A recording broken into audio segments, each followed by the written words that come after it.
안녕하세요. 오늘은 중화인민공화국 중국이 공산화되는 과정과 그 다음에 중국의 성장을 하려다가 만난 장애물들에 대해서 배워볼까 하는데요. 자, 일단 일본이 패망하니까 극공화국장이 국민당이랑 공산당 사이가 급속도로 나빠지기 시작했고, 그래서 독립을 하려고 해요. 공산당이랑 국민당이 서로 합치려고 노력을 하긴 했지만 실패합니다. 그래가지고 내전이 발발하는데 초반에는 뭐 국민당이 압도적인 군인 수와 그 다음에 더 아주 센 화력 같은 걸로 공산당을 밀어붙였거든요. 국민당이. 그래가지고 순식간에 공산당의 주요 근거지였던 만주 지역국을 세력권에 넣을 정도로 국민당이 앞서갔지만 후반이 되자 공산당이 앞서가기 시작합니다. 국민당은요, 초반에는 그 무기와 군인의 수를 배치를 했지만 게다가 장제스에 여전히 불만을 품은 장군들도 많았거든요. 왜냐고요? 장제스가 국보를 성공했을 때 무릎 꿇린 장교들이 많았는데 이 장교들이 장제스에게 반항심을 여전히 가지고 있었던 거예요. 그래가지고 400만 명에 이르는 군대가 갈라져 버리고 그 다음에 공산당이 노동자와 농민을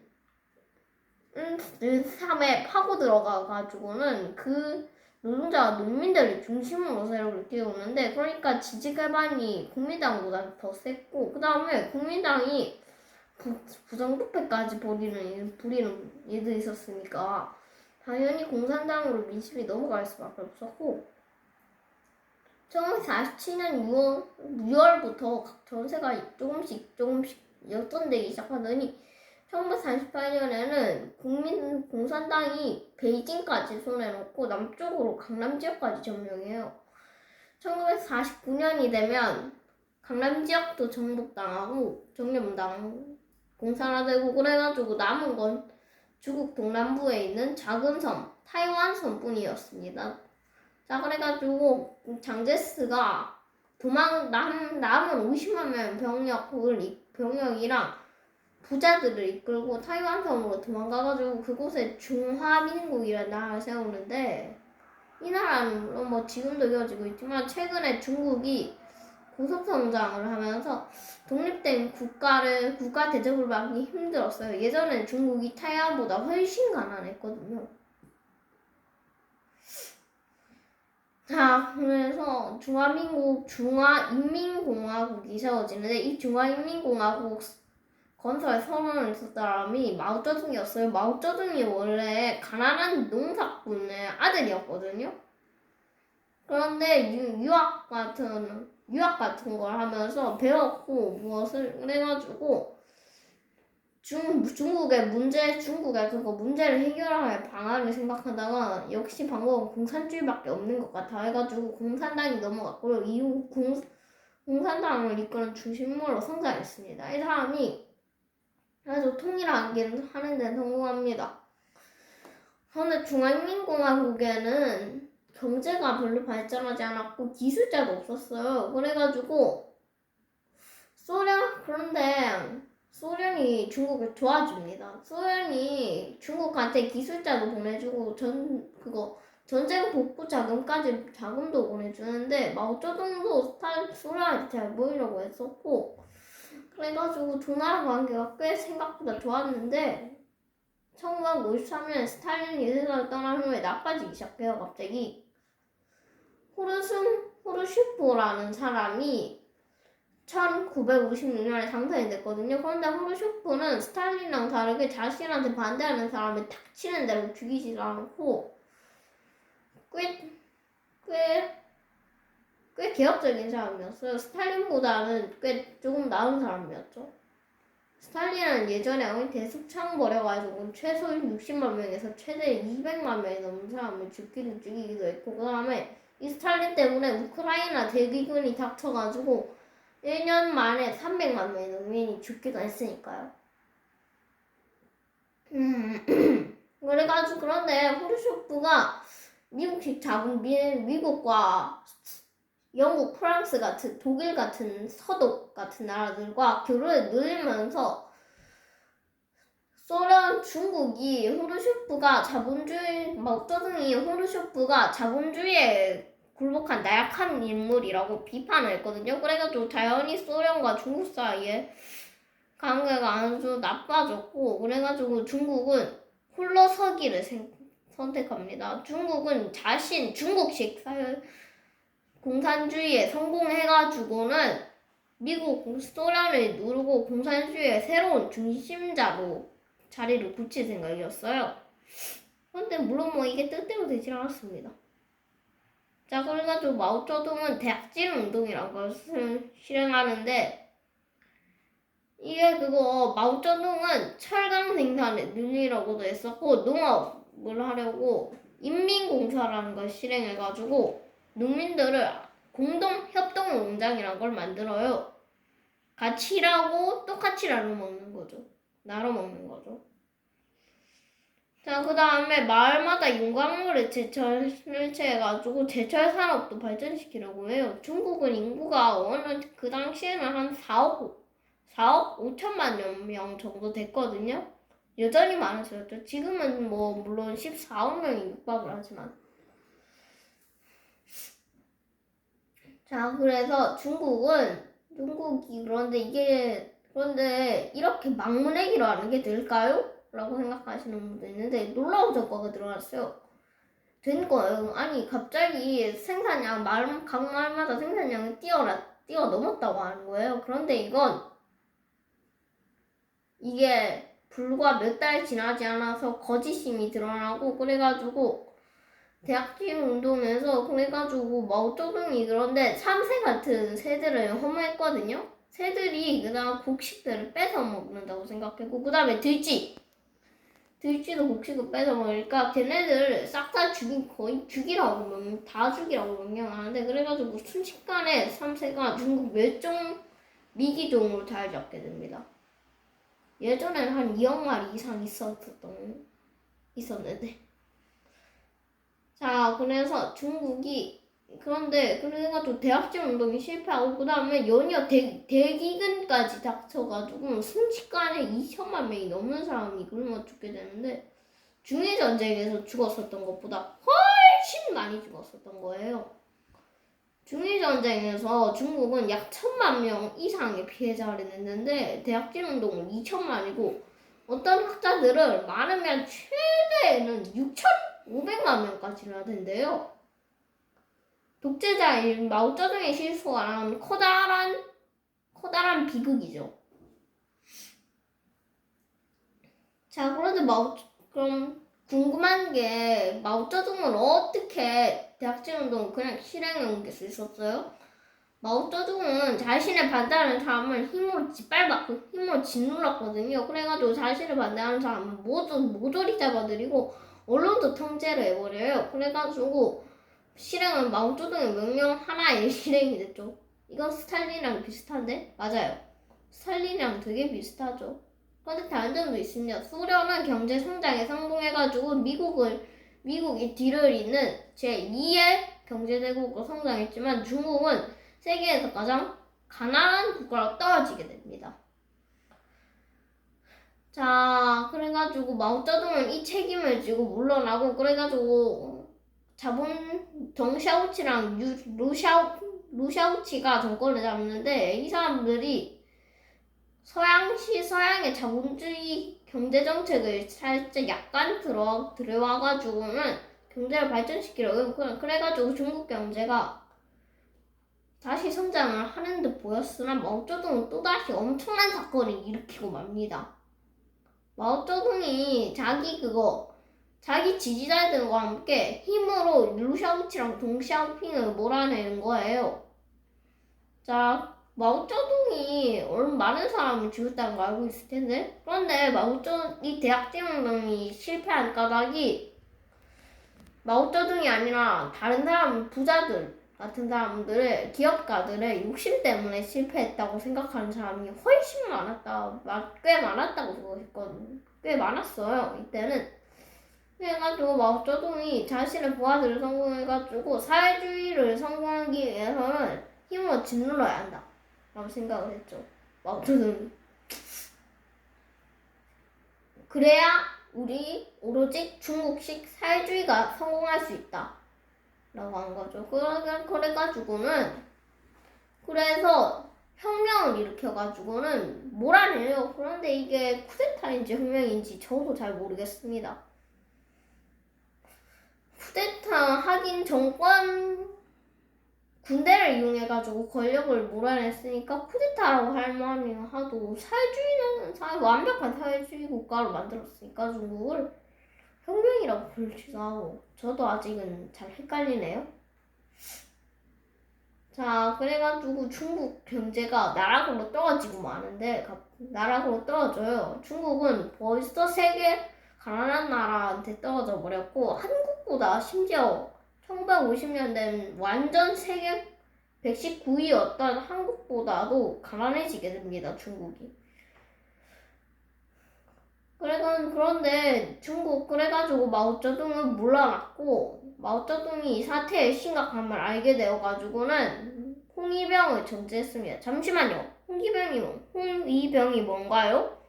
홍위병은 마오쩌둥이 조직한 혁명단인데 이 청년들이 중국을 완벽한 사회주의 국가라고 만들겠다는 사명감이 넘친 젊은이가 되게 많았어요. 그래가지고 이 사람들이 혁명의 적들은 싹 다 묶어와가지고는 재판하고 이러는데 어제는 마을에서 제일 존경받던 너인이 배신자로 낙인찍히거나 아니면 아들이 부모를 신고하거나 교수가 학생을 신고하거나 하는 일도 심상치 않게 일어났고 이때 중국은 완전 나락으로 떨어지고 말죠. 현재는 중국이 세계 2위가 되는데. 자, 그래가지고 마오쩌둥도 이 사태의 심각함을 알았는지 자신은 물러나고요. 그래가지고 중국 일단 문화대혁명은 막을 내립니다. 문화대혁명이라고요? 그건 뭔데요? 문화대혁명은 중국의 낡은 풍습을 싹 다 뜯어 고쳐버리고 새로운 사회주의식 문물이 들어오는 중국식 사회주의를 성공시키는 건데 그래가지고 혐오강에 중국을 완벽한 사회주의 국가로 만들겠다는 사명감에 불탄 사람들이 예전에 수천 년 전에 만들어졌었던 공자의 묘나 아니면 진시황릉, 만리장성, 자금성 같은 유물들이 파괴하는데 중국은 그래도 중국의 문화재가 손상을 입는데 그래가지고 한 중국 문화재 30%? 20% 정도가 사라졌다고 하니까 문화재가 사라져버린 거죠. 왜 그렇게까지 했어요? 중국 홍위병들이 이게 썩은 옛날 흔적이라고 생각을 했거든요. 문화재를 썩었다고 생각을 해서 심지어 자신들이 옛날에 아주 섬겼던 공자사당까지 부사고 심지어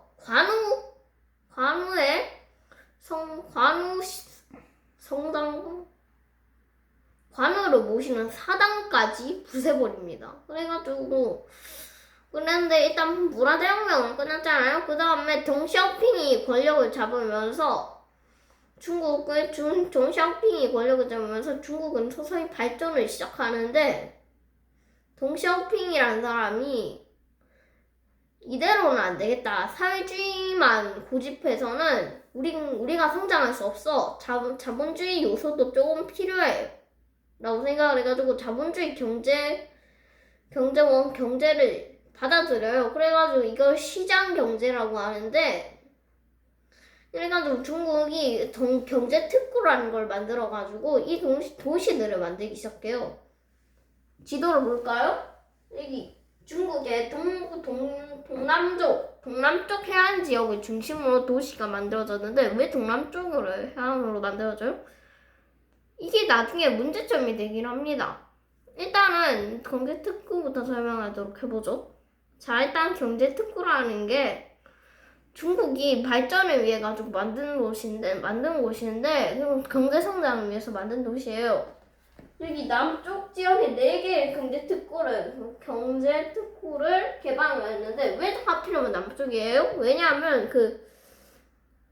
영국의 식민지였던 홍콩이랑 포르투갈의 식민지였던 마카오가 있어가지고 외국인과의 접근이 쉬웠고요. 아주 그 다음에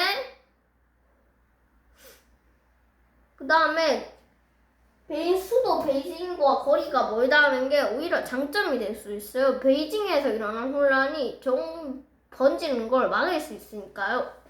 그래가지고 중국은 여기 경제특구를 만들었고, 그런데 이게 경제특구가 대성공하자 자신감을 얻은 중국이 해안 지역을 중심으로 도시들을 만들기 시작했고, 나중에는 신정 웨이얼 자치구의 카스까지 경제특구로 만들기도 합니다. 자, 그런데 왜 해안가에 도시를 많이 만들었어요? 해안가에는 무역이 쉽잖아요, 외국과에. 그래가지고 몇 년 만에 땅이 아주 그냥 1층짜리 집이었던 게 한 150층까지 늘어나기도 했고요. 그래가지고 중국 성장에 답이 보인 거죠. 자, 그런데 중국이란 게 중국 공산당이 끝까지 지키라는 게 알고 있어요. 바로 민주주의를 통해서 국민의 자유를 주지는 않고 사회주의 체제를 유지하는 거예요. 왜 그런 걸 유지해요? 중국 공산당이 주장은 중국이 워낙 넓어가지고 수십만 명의 연어를 간직한 민족들이 엄청나게 한 50개? 40개 정도 되거든요. 특히 이 민족 중에는 중국의 대표 민족인 한족과 완전 다른 문화를 가진 민족도 있어서 독립을 요구하기도 하는데, 자, 만약에 중국이 여기서 민주주의를 통해서 모든 국민한테 자유를 준다면 어떻게 될까요?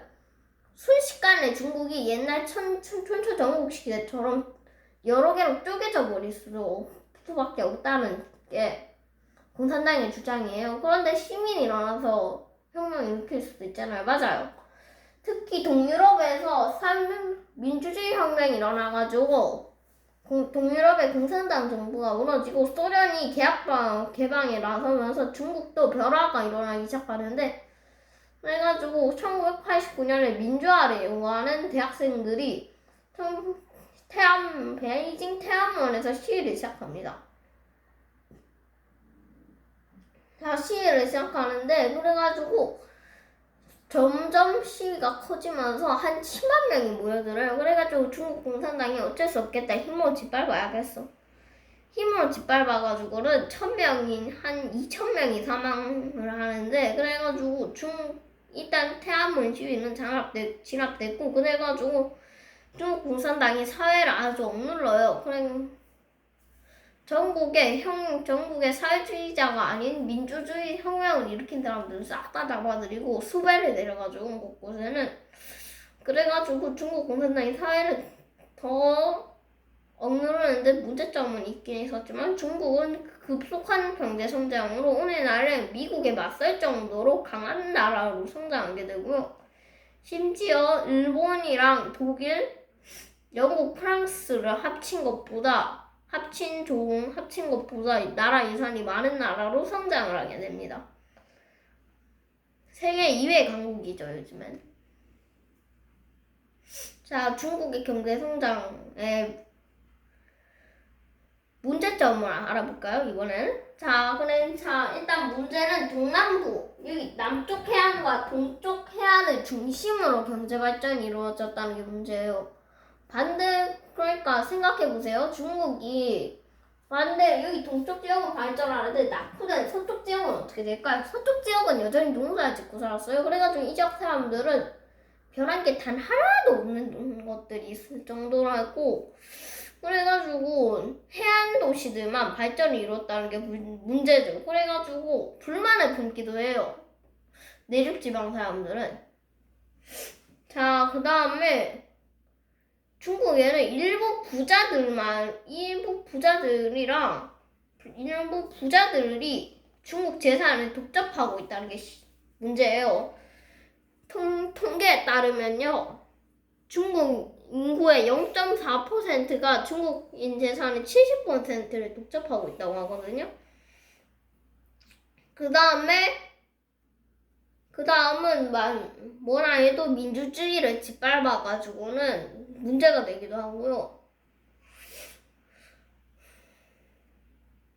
자, 그 다음은 가장 심각한 건 쓰레기 문제입니다. 중국이 발전을 시작하면서 석탄이나 석유 같은 화석연료 사용을 대폭 늘렸고, 그 와중에 매연이나 이산화탄소가 튀어나와가지고 환경을 오염시키고 있죠. 요즘에는 마스크도 쓰잖아요, 황사 때문에.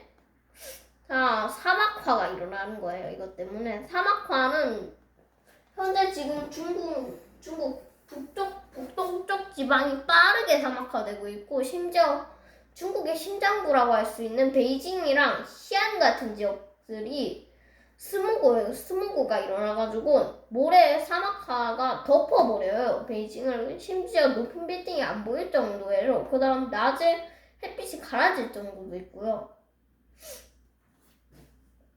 자, 그래가지고 중국의 고속성장에서 요즘에 브레이크가 걸리고 있습니다.